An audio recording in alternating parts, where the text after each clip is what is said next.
example problem, and this is a particular cell that we've done before, just so that we have a little bit of familiarity with it. And if we were, presented with this reaction, and maybe we didn't know how to get the standard cell potential out of this, or we didn't remember that we did it already. So we're going to break it into its two half reactions, just like we did in Chem 109. So we have that cerium 4 plus, and we can see it goes to cerium 3 plus. And of course, I recognize I need to add one electron to this side to balance the charges.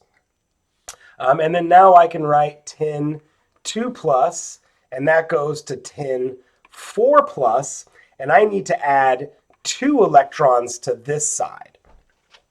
And so this is where we also need to look up these standard cell potentials. And if we were to look up for this reaction, this is given as a reduction. So we would just take its value straight off of our standard reduction table, and we would find that that would be 1.70 volts positive for this reaction. And if we were to look up this reaction, we would actually find it listed as tin 4 plus 2 electrons makes tin 2 plus. And then this would be given as positive 0.154 volts as a standard reduction potential.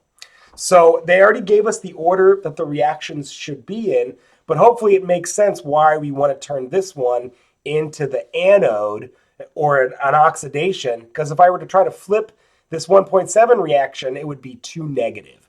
So instead, this is the reaction that gets flipped. So now that's negative 0.154 volts, okay?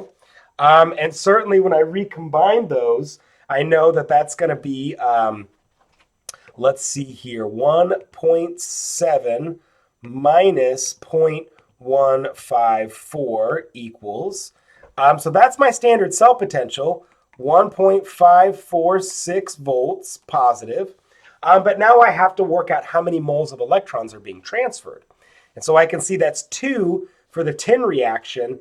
And so that means I need to multiply this all by 2 to get me those 2 moles of electrons transferred.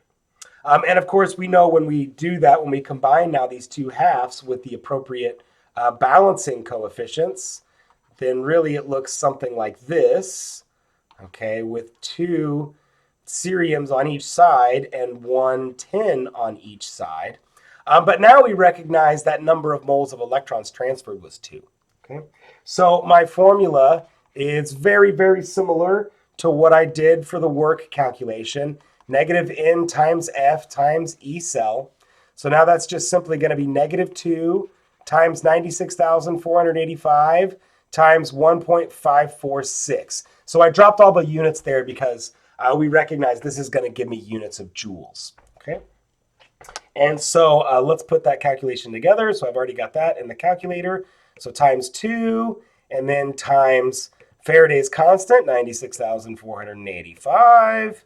And I get, so 298,331. I'm just going to automatically put that into kilojoules by moving that decimal. And I should get 4 significant digits from my cell potential. So that's going to be negative 298.3 kilojoules. Okay. And of course, it's negative with delta G, so that tells us the reaction will proceed spontaneously. Okay, awesome. And we'll do several more examples like this at our live meeting.